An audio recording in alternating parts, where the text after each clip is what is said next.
Assalamualaikum warahmatullahi wabarakatuh.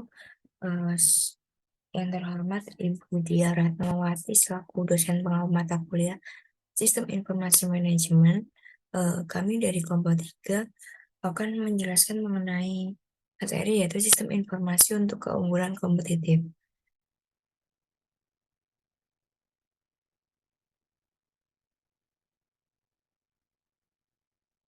Sebelumnya kami akan memperkenalkan anggota kelompok kami dahulu. Yang pertama yaitu ada Arifani Salika dengan NPM 142, Feby Yogi dengan NPM 228, Wanda Nur dengan NPM 229, Wahyu Adinda dengan NPM 320, Ilham Agung dengan NPM 348, dan Pastia Citra dengan NPM 350. Yang pertama yaitu kita akan membahas mengenai perusahaan dan lingkungannya. Di bawah ini merupakan terdapat model sistem umum perusahaan yang akan dijelaskan pada slide selanjutnya. Di mana yang pertama itu merupakan aliran sumber daya fisik, di mana sumber daya fisik digunakan untuk menghasilkan produk dan jasa yang dijual oleh perusahaan kepada para pelanggan. Dan yang kedua yaitu merupakan aliran sumber daya virtual, di mana aliran dua arah data dan informasi yang menghubungkan perusahaan dengan lingkungannya. Dan yang ketiga yaitu mekanisme pengendalian perusahaan, di mana terdapat unsur-unsur yang memungkinkan sebuah perusahaan untuk mengendalikan operasinya sendiri. Dan yang keempat yaitu lingkaran umpan balik, yaitu di mana lingkaran umpan balik ini terdiri atas sumber-sumber daya virtual. Selanjutnya yaitu perusahaan di dalam lingkungannya. Sebuah perusahaan tercipta atas dasar tujuan untuk memberikan produk dan jasa yang memenuhi kebutuhan lingkungannya. Di mana sebuah perusahaan tidak akan dapat berfungsi tanpa sumber daya yang diberikan oleh lingkungannya. Di mana di sini terdapat 8 unsur lingkungan, di mana terdapat sebuah masyarakat yang di tengah-tengahnya yaitu sebuah perusahaan, dan terdapat 8 unsur lingkungan, yaitu yang pertama government, global community, customer, kompetitor, stockholder atau owner, yang selanjutnya yaitu labor union, supplier, dan financial community. Untuk selanjutnya itu sumber daya lingkungan. Perusahaan terhubung dengan unsur-unsur lingkungannya melalui sumber daya lingkungan. Beberapa sumber daya mengalir lebih sering daripada sumber daya yang lainnya. Namun, tidak semua aliran sumber daya terjadi di antara perusahaan dan seluruh lingkungannya. Selanjutnya akan dijelaskan oleh rekan saya.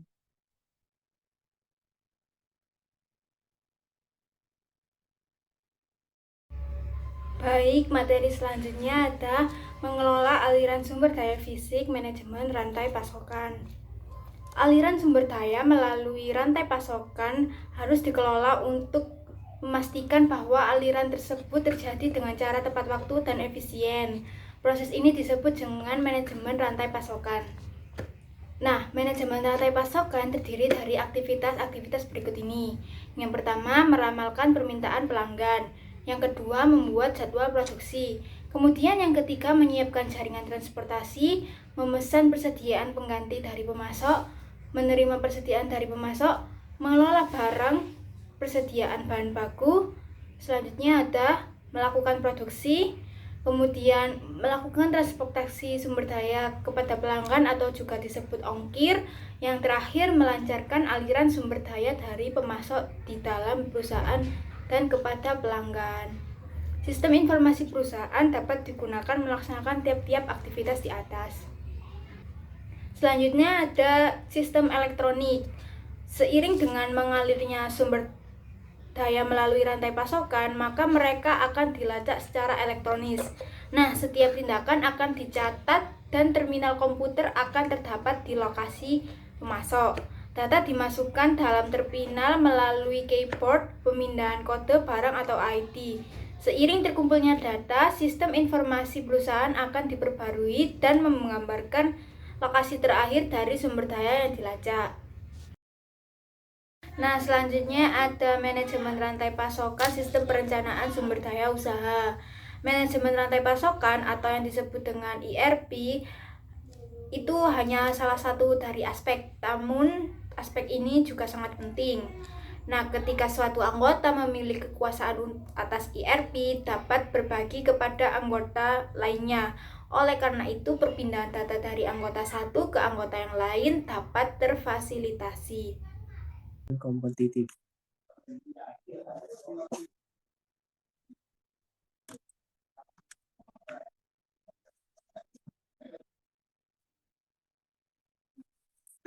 Sini keunggulan kompetitif dalam hal ini dapat dicapai dengan memperkuat kemampuan perusahaan untuk bernegosiasi dengan pelanggan, pemasok produk dan jasa pengganti, dan juga pemain baru yang di pasar, yang mana pada gilirannya dapat mengubah keseimbangan kekuatan antara perusahaan dan pesaing lain dalam industri yang dimasuki oleh perusahaan. Untuk keunggulan kompetitif dapat direalisasikan dalam hal mendapatkan keunggulan strategis, taktis, maupun operasional. Nah, untuk keunggulan strategis sendiri yaitu keunggulan yang memiliki dampak fundamental dalam membentuk operasi perusahaan. Sistem informasi dapat digunakan untuk menciptakan suatu keunggulan strategis. Di sini tingkat strategis akan menentukan arah dan tujuan perusahaan, namun tetap masih terdapat kebutuhan akan suatu rencana yang dapat mencapai suatu strategis yang menyadari arti pentingnya dari keamanan. Kedua yaitu keunggulan taktis. Sebuah perusahaan mendapat keunggulan taktis. Di sini ketika perusahaan mengimplementasikan strategi dengan cara yang lebih baik dari para pesaingnya, semua perusahaan ingin memuaskan pelanggan karena kepuasan pelanggan akan menghasilkan pengulangan pembelian perusahaan. Pengembangan suatu sistem informasi taktis yang tidak hanya akan meningkatkan kepuasan pelanggan, namun juga akan meningkatkan profitabilitas. Yang ketiga yaitu keunggulan operasional. Namanya di sini keunggulan yang berhubungan dengan transaksi atas proses sehari-hari. Di sini sistem informasi akan berinteraksi secara langsung dengan proses tingkat. Keunggulan kompetitif di atas akan bekerja sama-sama. Sistem informasi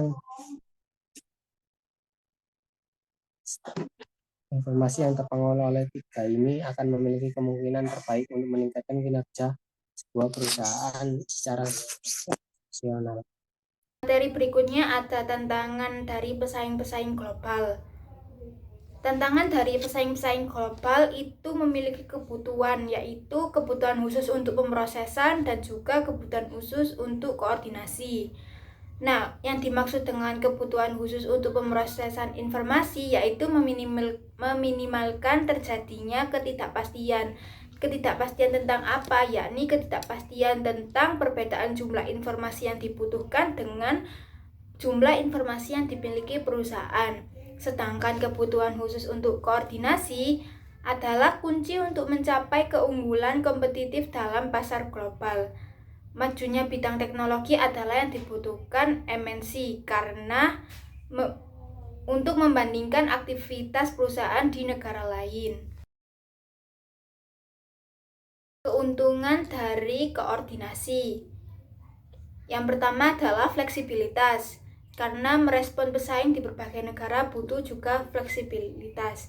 Yang kedua, kemampuan untuk menyamai kebutuhan pasar di seluruh dunia. Yang ketiga, mengurangi biaya operasi. Yang keempat, peningkatan keefisienan dan efektivitas dalam memenuhi kebutuhan pelanggan.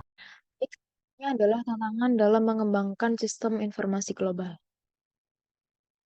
Pengembangan semua jenis sistem informasi dapat menjadi suatu tantangan. Tetapi ketika sistem yang dibuat mencakup batas internasional, para pengembangnya harus mengatasi beberapa kendala yang unik. Nah, beberapa kendala yang harus diatasi oleh pengembang sistem informasi global, diantaranya ada kendala-kendala politis, rintangan biaya dan komunikasi, masalah-masalah teknologi, serta kurangnya dukungan dari manajemen anak perusahaan. Nah, di sini yang pertama ada kendala-kendala politis. Pemerintah nasional di suatu negara di mana anak perusahaan berada dapat menerapkan beragam pembatasan yang menjadikan perusahaan induk mengalami kesulitan untuk memasukkan anak perusahaan tersebut ke dalam jaringan. Nah, di sini pembatasan dimaksud adalah pembatasan komunikasi.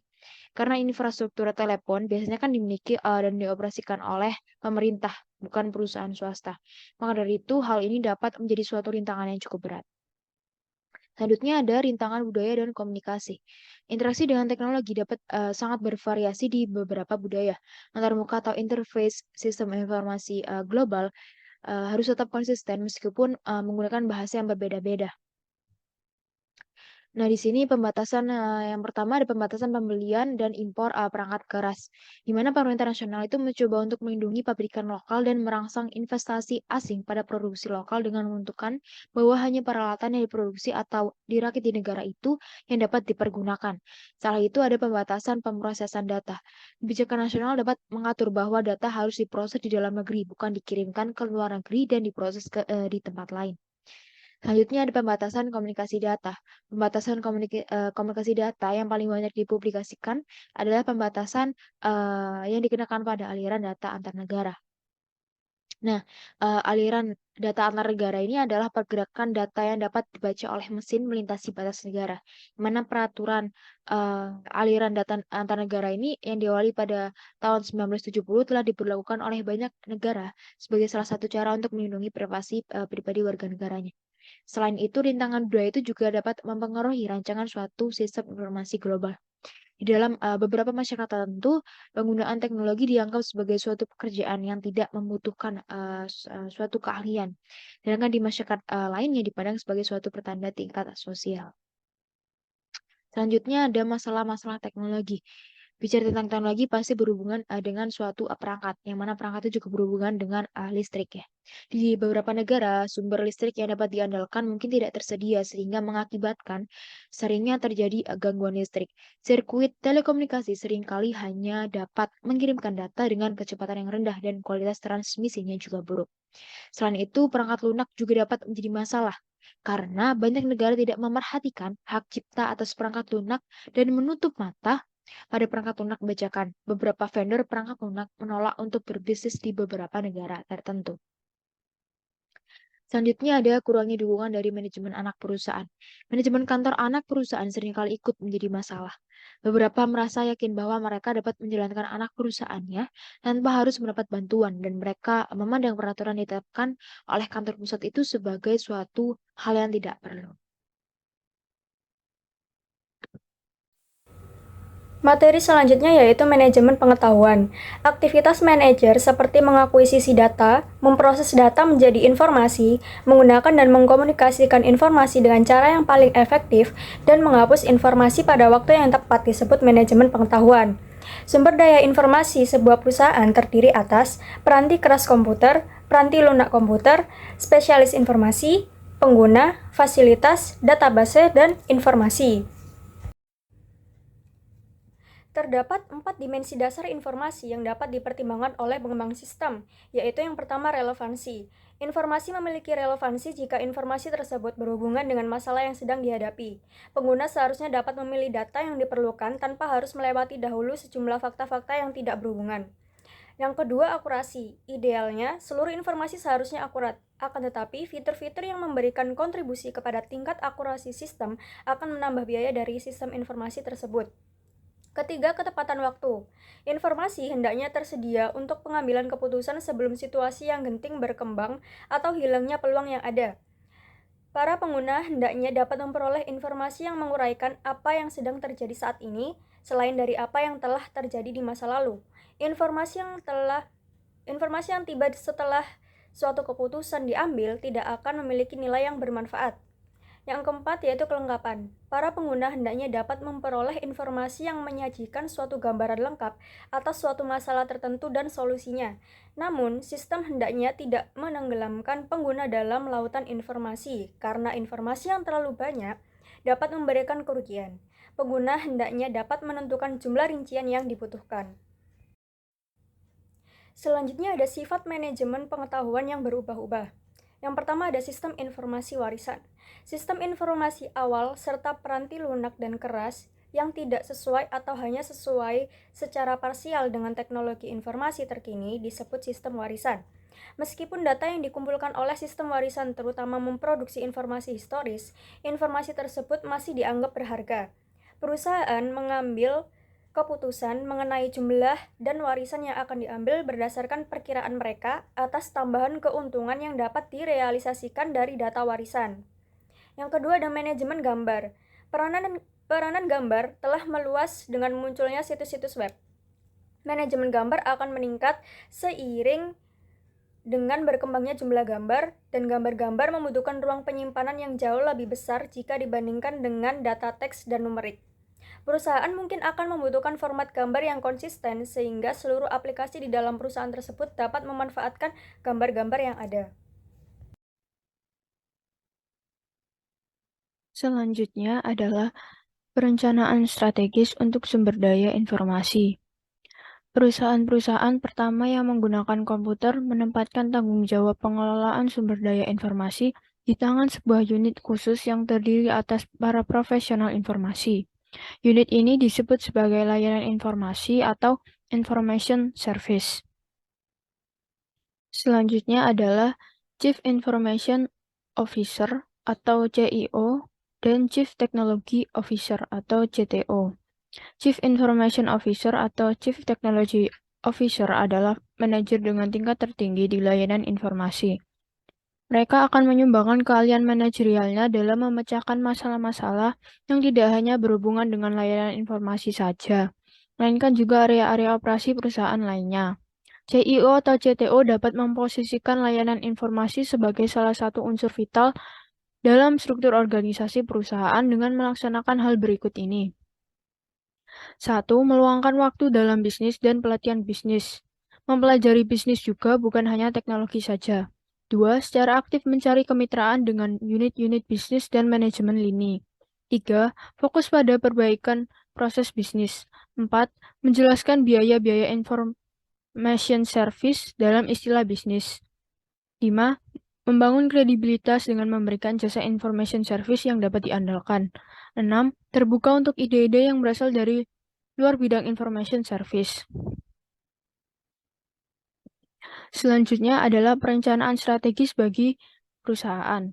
Ketika sebuah perusahaan mengorganisasikan para eksekutifnya ke dalam satu komite eksekutif, kelompok ini biasanya akan bertanggung jawab atas perencanaan strategi bagi keseluruhan perusahaan.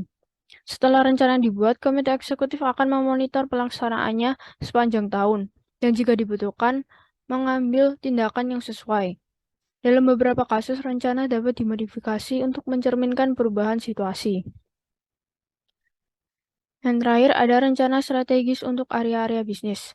Salah satu pendekatan pada perencanaan strategis area bisnis adalah untuk setiap area membuat rencananya sendiri secara terpisah dari area-area yang lain. Pendekatan SPIR atau perencanaan strategis untuk sumber daya informasi atau Strategic Planning for Information Resource adalah pengembangan rencana strategis secara paralel bagi layanan informasi dan perusahaan, sehingga rencana perusahaan akan mencerminkan dukungan yang akan diberikan oleh layanan informasi. Rencana information service akan mencerminkan permintaan dengan sistem di masa mendatang. Sekian presentasi dari kami. Kurang lebihnya mohon maaf. Terima kasih. Wassalamualaikum warahmatullahi wabarakatuh.